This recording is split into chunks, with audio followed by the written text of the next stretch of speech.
Namaste, everyone, and welcome back to another episode of Tasty Trails Travel Pod. Today's episode is an exciting one because we have a very first repeat guest. Sahana is back.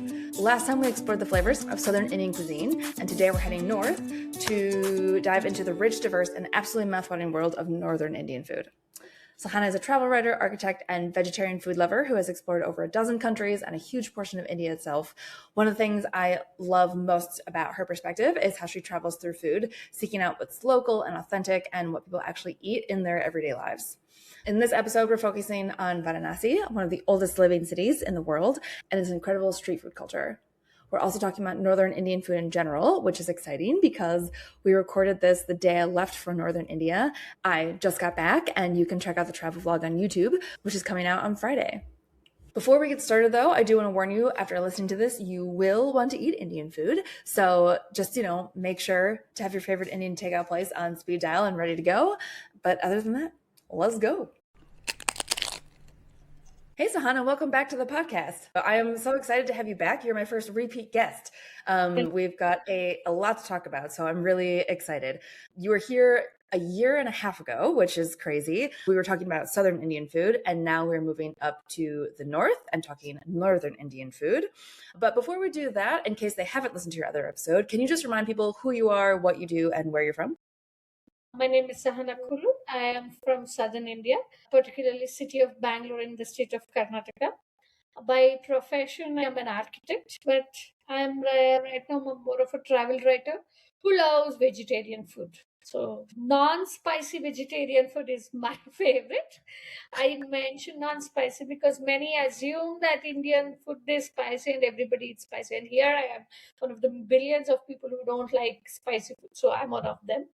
I have traveled abroad for 15 plus countries in the world as of now. I started traveling abroad in 2018 and I've traveled a lot in India. I think I've covered about 14 or 15 states in India. And wherever I go, I want to eat what they cook. I want to eat what they are known for more than what I am used to eating every day in my hometown. Yeah, and I think that's a great strategy because so often people revert back to what they know and what they're comfortable with, and then they don't get to explore when they're like in a new place. So I think that's an excellent strategy. And the day that we're recording this, I know there was a festival yesterday that had a lot of food and cooking. So can you tell people, I mean, this isn't anything to do with the podcast, it's just fun. But yeah, can you tell people what the festival was and kind of about it? Yeah, it's called as Yugadi. Some people also call it Ugadi, and I think Maharashtrians call it Gudi Padwa. So it's basically the Indian calendar New Year. So we all do go party celebrate on January 1st as well, like the English calendar New Year. But for us, the Hindus and most of Indians, we celebrate different New Years. For us, it starts today. This is the first day of the year. And some part of Indians, especially in the coastal areas, they do celebrate one more, which will be happening a month later. Maybe I think this year it's falling on April 14th. So this marks the end of old year and starting the new year. So what we do is we cook a lot of food, of course, and we eat neem leaves, which is very, very, very bitter, along with jaggery. So it's combination of bitter and sweetness to tell that the life is full of bitter and sweetness. So we have to take all in together. And then we do little puja. We do have horoscope. So we read like how our is this year is going to be. Whether we believe it or not, it's fun to look at the written horoscope by the pundits, astrologers who would have done research. So we read that and then we cook a lot of food. And yesterday I didn't intend to, but I made one North Indian food and one South Indian food. So this is something called as obatu, which is made of refined wheat flour, tur dal, and jaggery, a coconut oil mixed. It's like a sweet bread, sweet roti. I tried it for the first time and surprisingly it came out well. And then most festivals in India, we cook vegetarian food. So many non-vegetarians might get offended because I made paneer biryani. I know there nothing exists called as a paneer biryani. Paneer is a cottage cheese. So the biryani made with that. So even my husband was laughing like, Oh, biryani can't be vegetarian and you're making cottage cheese biryani. But yeah, I made that. So I love that option actually. That's a great idea. That's brilliant. I might have to do that too. You might love it. Yeah, that's awesome. So, oh, that's so fun. So, is it the same day every year, or it's in relation to solar system Yeah, more yeah. stuff? So we can't have a fixed date. It depends on the sun movement, solar, things like that. So it's as per Indian calendar. So we don't have a fixed date. Got it. Yep, that makes sense. That makes sense. Okay, well, that's very fun. Happy New Year, I guess. Thank you. So, getting into Northern Indian food now, can you talk about, and again, I know that in all the regions and all the cities and stuff, it's still going to differ. So, we're talking very, very generally here, but Northern food in general, how would you say it's different than Southern Indian food? The northern and southern difference comes mainly because of our history, starting from Uzbeks, invaders, Mughals, Persians who came. They entered northern India more.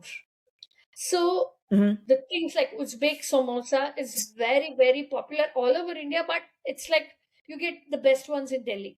Whereas in southern India, we go for a different variety of snacks. Who came to southern India? Portuguese came.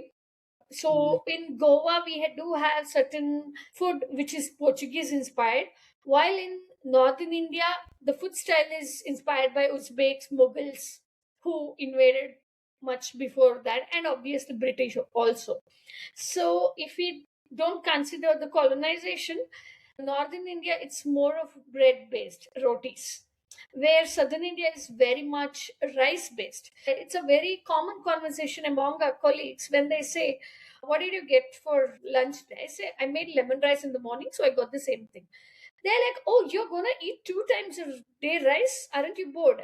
And then she opens her lunch box and I see roti. And she would say, I made the roti for morning, so I got the roti for afternoon. So South Indians are more of rice people. North Indians are more of roti people. And spice wise, I think each state has their own spice level. Like in India, the Andhra Pradesh in South India may probably makes the most spiciest food, and in northern India, certain regions or particular dishes get the highest spices. And in northern India, we can think of many dry dishes because of the deserts in Rajasthan. So, Mm. and they use vegetables that grow in the desert, and they prepare food that lasts longer for maybe a month or something because of the desert culture in Rajasthan. Whereas in southern India, we hardly cook anything that lasts longer, like it's a day or two max, then it gets spoiled. And another thing is, like I said, I don't see South Indians having bread toast for breakfast. But in northern India, it's very common because the British came to Delhi and Kolkata, and because they introduced the toast with tea culture, North Indians started making different variety of toasts, adding Indian versions to it, and both have equal amount of vegetarian and non-vegetarian dishes. But I feel the northern India has a lot of delicious milk based desserts, so they love Oh, milk and they know how to make. Ours is more jaggery and coconut based, and when it comes to the fried snacks, we Indians love fried snacks, so it's equal. okay, yeah. All of those things make a ton of sense, and yeah, that's super interesting. And so I know that you said that your specialty is Varanasi food.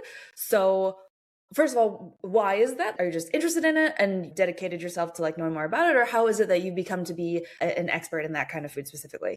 So, a bit about Varanasi, it's one of the oldest living cities in the world. If you take Jericho or Damascus, they are probably third or fourth.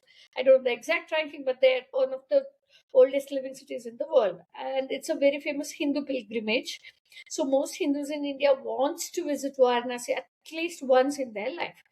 So my parents took me when I was, I think, 6 years old.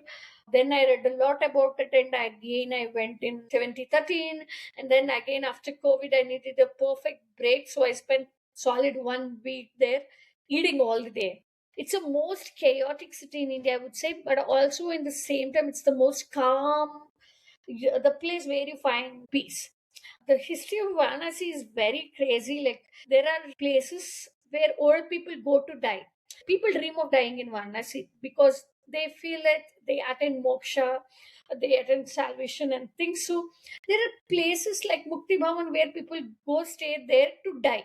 and many bodies get cremated there. And many Hindus write, when I am dead, I should be burnt or my ritual should be done in Varanasi. That's people's wish.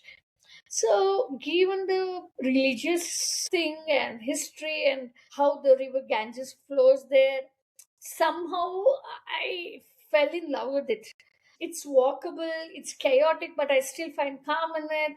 And there is a population of Muslim people living there who's famous for their own non-vegetarian food, but in the temple area, it's all vegetarian food. My specialty is that because I love Varanasi no matter what it is. So probably I try to learn more about it. And it's also a place where the band Beatles came and spent many years, and it's been super popular among foreign tourists. So in the old Varanasi gullies, you do have cafes that serve kimchi, sourdough bread, croissants, pretzels.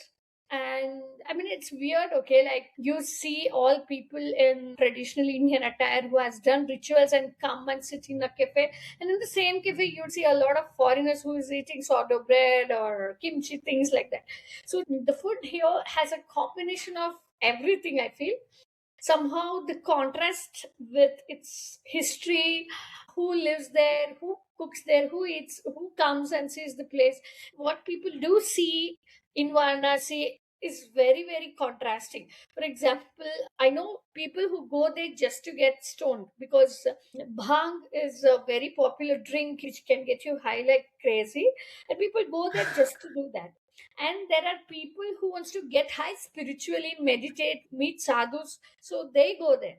So it's a pure contrast on what the city thrives for. So that's why I think I read more about it, and of course the food was amazing all the time I went.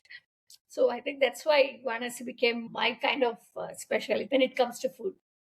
Yeah, that's really cool that it sounds like it's so diverse and like international, and like also like you're saying, this juxtaposition of opposites for many different things and how it all comes together, and even in just the way that you're describing it as both chaotic and calm like at the same time. I just think that like adds so much character to a place, and yeah, that's really, really interesting. And so how would you describe the food? Basically, it's more of a vegetarian food because of the pilgrimage thing. At least in the 3 kilometer radius of the main temple, which is Kashi Vishwanatha temple, the city is huge.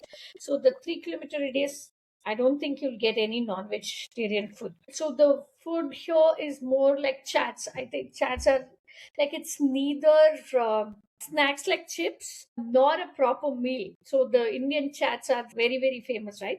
You have tomato chaat, palak pata chaat, and of course the golgappas, samosa chaat, kachori, sabji. How you eat in Varanasi is you take many, mini dishes and fill your stomach. It's not like, okay, today I'm going to have rice and sambar. In South India, that's how my meal would be. But in Kashi, I might have 3, 4 different dishes in different shops and fill my stomach. Of course, you do get the famous Indian thalis, which is like the food plate with bit of rice, more of rotis and sabjis, but chaat's culture is what dominates Varanasi. And of course, Uttar Pradesh is one of the largest producers of buffalo milk in the country. So you have again a lot of milk deserts, but these milk deserts are tried best during winter because of the weather. It's like how the souffle rises in the oven, right? So due to the colder weather, there is a dish called as malayo, which has to rise, which has to become puffed, and it's very foamy. So the winter food slightly differs from what you get to eat in summer. So it's a lot of milk desserts and chats is what I would define Varanasi food to be. Oh, okay. So what are some of the milk desserts? My favorite is Malayo. I don't know how they make, but it's basically just the milk beaten long enough, and it's foamy, and they add the toppings of rose petals, sometimes kesar, the saffron, and then crushed almonds and things. So they serve you in small mud cups, and you see a conical mountain of milky foam, and it's very, very cold, and they say that you should have it early in the morning, which is when it tastes the best. Okay, so that is my most favorite desserts of Varanasi, and they make it only during winter. So probably from November to February or March. So once the heat kicks in, it doesn't rise well, so you really don't get that particular taste. Okay, yeah, that makes sense. And it is interesting, like using the weather to like dictate.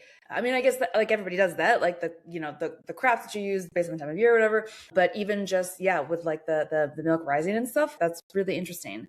And so, if somebody's visiting there for the first time, like what are some of the must try dishes? In the morning, so it's called as jalebi rabdi. Some people call it rabdi also. Jalebi is made with fermented batter, and rabdi is condensed milk. So you make jalebi, mix milk with that, and again it's super super heavy. I can't eat beyond 1 cup of it. Okay. And the people love it. It's very, very sweet, strong, and the jalebi is very crispy. So you have a sweet, crispy thing for the morning. So that's what people love. But personally, it's not my favorite. I would say it's worth trying once, but I will personally won't go to Varanasi just to have jalebi rabdi. And also, you get in places like Jaipur also. So Varanasi food sometimes share similarity with a bit of Kolkata, a bit of Jaipur, a bit of Delhi. But if I have to say the true Varanasi food, I would say for breakfast something called as kachori with sabzi. So it's basically a puri deep fried. It's thick puris with green peas and chana sabzi.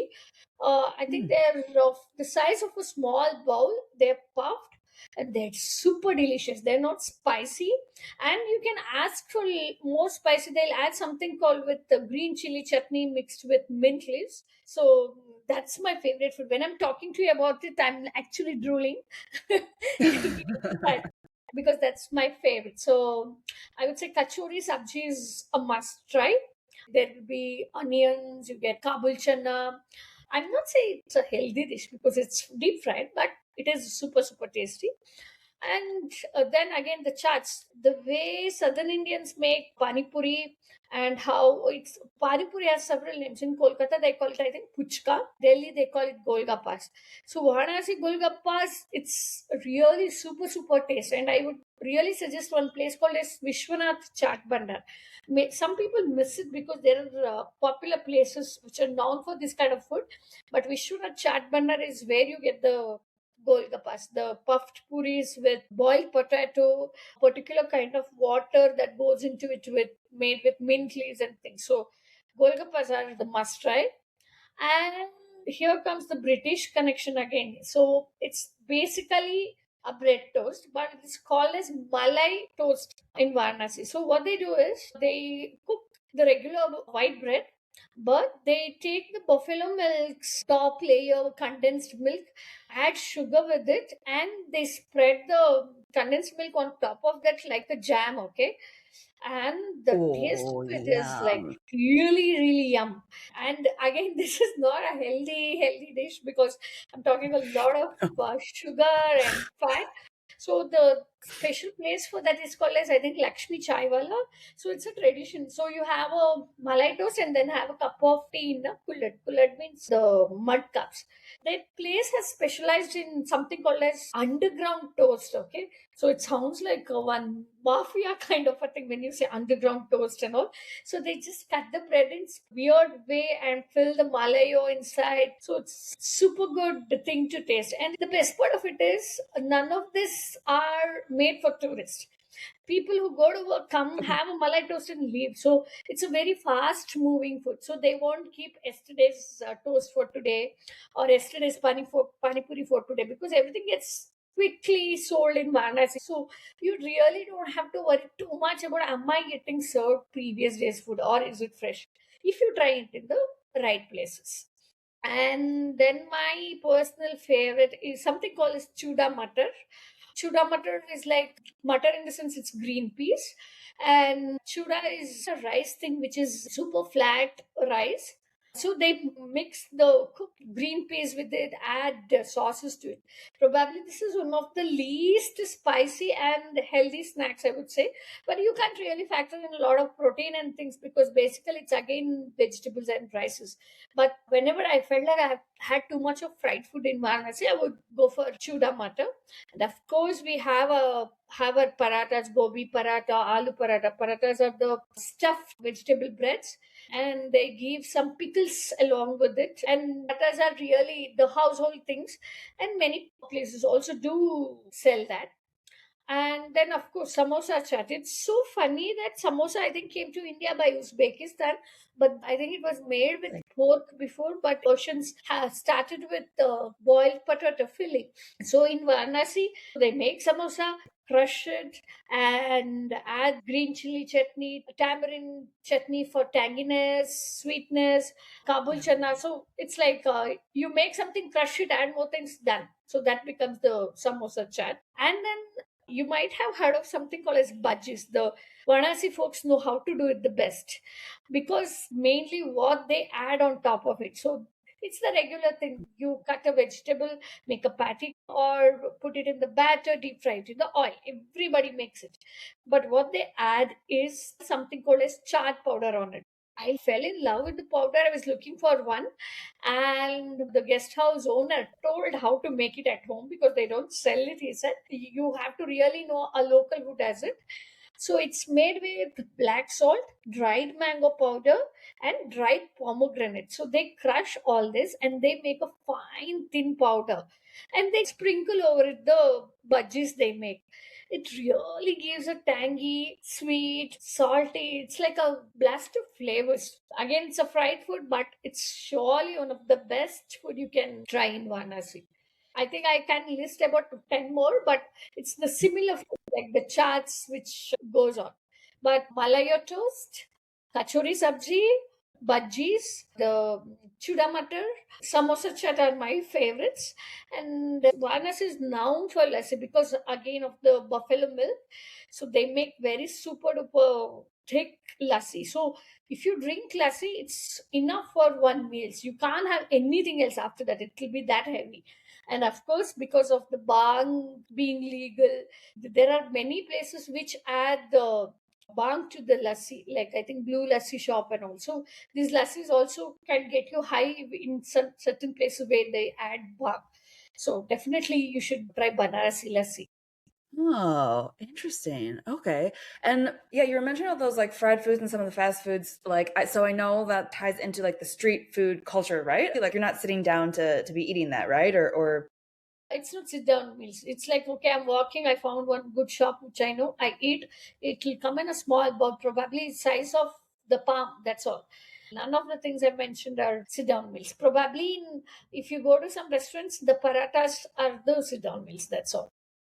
got it, got it, got it. Okay, wow, yeah. It's incredible. There's so many different dishes and variations and things like that, all in just like the one city. That's wild. And then, as you were saying, the religion influences the food, in that a lot of it is vegetarian food. Would you say there are any other kind of influences that you see in the food that because of it being such a holy city, or mostly just Yeah. the vegetarianism? One thing I want to mention is that some people do fasting when they visit the temples. And when they say fasting, there are different ways. Some people don't eat at all. Some people drink water.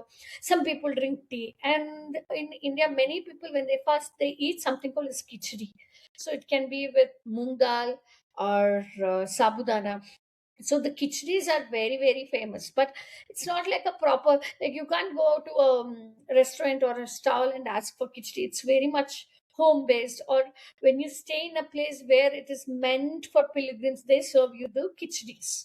So khichdi is kind of considered as a fasting food, though literally you'll be eating, you are not literally fasting or you're not on empty stomach. But the khichdis are super popular because some people want to just eat the lightest meal possible before going to the temple due to the rituals. Ah, okay. Yeah, yeah, yeah. Okay, yeah, that makes sense. Um, yeah. Another funny thing is, after there are many songs about this food actually. It's called as Banarasi Pan, Paan. So it's the betel leaves, and some traditional places probably put one droplets of 20 different ingredients. Then they fold it and you just put it in your mouth.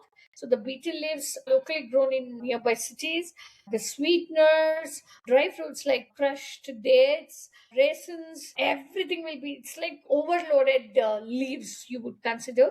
So it's apparently very good for digestion to have the pan after that. And there are certain ingredients in which it can get you not high but tipsy. So think it as like how you drink Really? port wine from Portugal, you feel tipsy.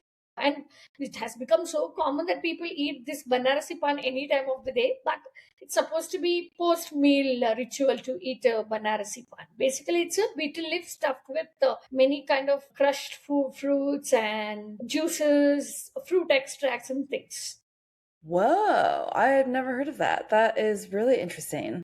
How would you say like the Varanasi food distinguishes itself from other northern Indian cities like Delhi or Jaipur? Are you going to find similar things there or it's going to be totally different?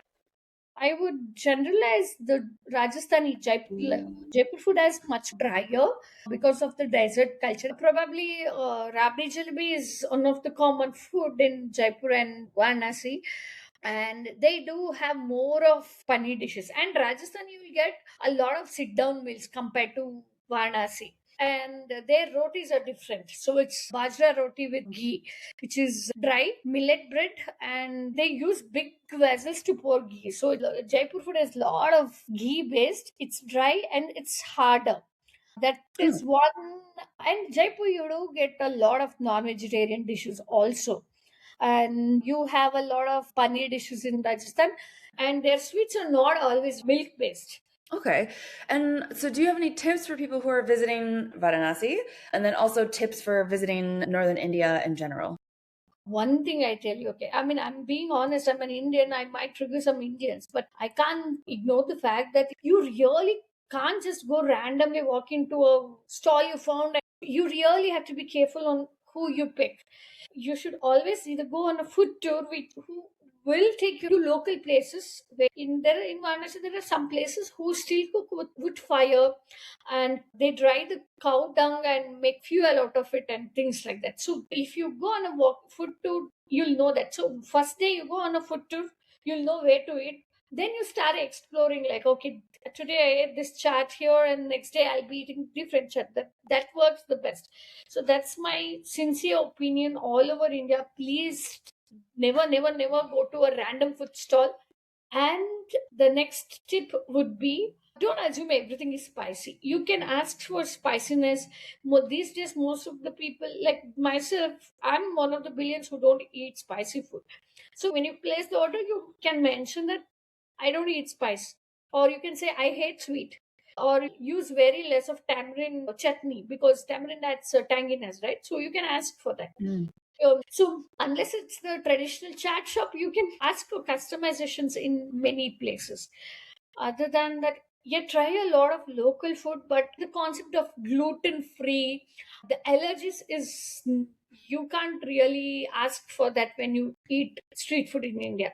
So maybe the cafe Mm, talk about the allergens and the ingredients being specific, but you should really Google if you're eating tomato chut, what is there in it. You really have to Google yourself and decide if what is the content and if you are going to get allergic to it. So be careful of that if you're allergic. those are great. Thank you so much. I mean, I'm literally leaving tonight to Oh, go fly into Delhi tonight. oh, So I'm really, really, really excited. And this has made me even more excited. Yeah, I'm going to eat all the things, but I was a little bit worried about getting sick. And so, yeah, those are really, really, really great tips that I will definitely be implementing. and Um, sorry to interrupt, but I think I forgot one thing. I'm sure you'll have many listeners who want to try the biryani in Delhi. So Delhi and Lucknow are probably one of the best places to try chicken biryani and mutton biryani. When you do that, just be careful, like pick the places which look very busy. If there are too many people, they're not going to serve you previous day's food. So keep that in the mind, especially when you're taking the non-vegetarian food. Okay, great. Yes, that is also an excellent, excellent tip. Well, Hannah, thank you so much for coming. So I asked you last time what your last meal would be. So this time, maybe let's see. I'll ask you if you could only eat. This will be two questions. If you could only eat one kind of Indian food for the rest of your life, what would it be? On kind. Um, Like one region. See, before becoming a mom, I have a son. So now I am a bit more health concerned. I think in the previous session, I never talked to you about proteins or what ingredients and allergens. Now I think a lot about it. So I really want food with proteins. Fair enough. Which region of India has more protein based food is what I'm thinking. Actually, I would say I would live on Gujarati food. Gujarat is the Western Indian state where they share a border with Rajasthan, and they also share border with Pakistan. The Gujarat is full of vegetarians, a particular community called Jain, and their food is very, very healthy. It's not just the Hmm. rice or things they have. Again, my mouth is drooling. I'm watering when I'm telling this. So I would pick Gujarati food for the rest of my life. Got it. As a And then what about any cuisine in the whole world? What kind of cuisine would you pick? Turkey's kumpir came to my mind, but I don't know if Wait, I what did? can. Kumpir, Turkey. Kumpir. Am I pronouncing it? Oh, yes, Turkish. Yes, Turkish is an excellent answer. So, Hannah, can you remind everybody, and I'll link everything below, same as before, but just remind everybody how they can find you, get in touch with you, follow your writing and your work. So I run a travel blog called as vacaywork.com, VACAYWORK.com. So me and my husband who travel together, we don't want to quit our 9 to 5 job because we are passionate about traveling and working both. He's a computer engineer and he loves computers, and I'm an architect who teaches history of architecture. We never want to quit both. So my blog focuses on helping people like us who don't want to quit the 9 to 5 yet see the world more meaningfully. So most of my latest content will be on wikiwork.com, and I'm a bit lazy on social media, and I'll be like, I'm gonna post things, and but I do post. So I feel my you. Instagram is sahana.kulur, and we do also have a Pinterest account for Wikiwork. I do check my emails really associated with my wikiwork.com blog. So easiest would be to reach me out on my email, sahana@wikiwork.com. Amazing. Well, thank you so much for chatting with me. I am extremely excited to visit your country and eat all of the things. So yeah, thank you so much for coming back. I really appreciate it. This was a lot of fun. Thank you so much, Katie. It was delight to talk to you again about my own country for the second time, and it's always fun talking to you. Oh yeah, thank you.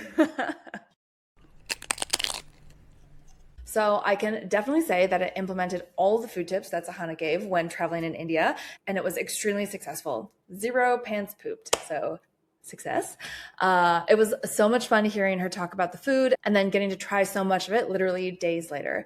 Make sure you subscribe to my YouTube channel, Tasty Trails Travel, so you can get notified as soon as the vlog comes out on Friday and you can hear all about my trip.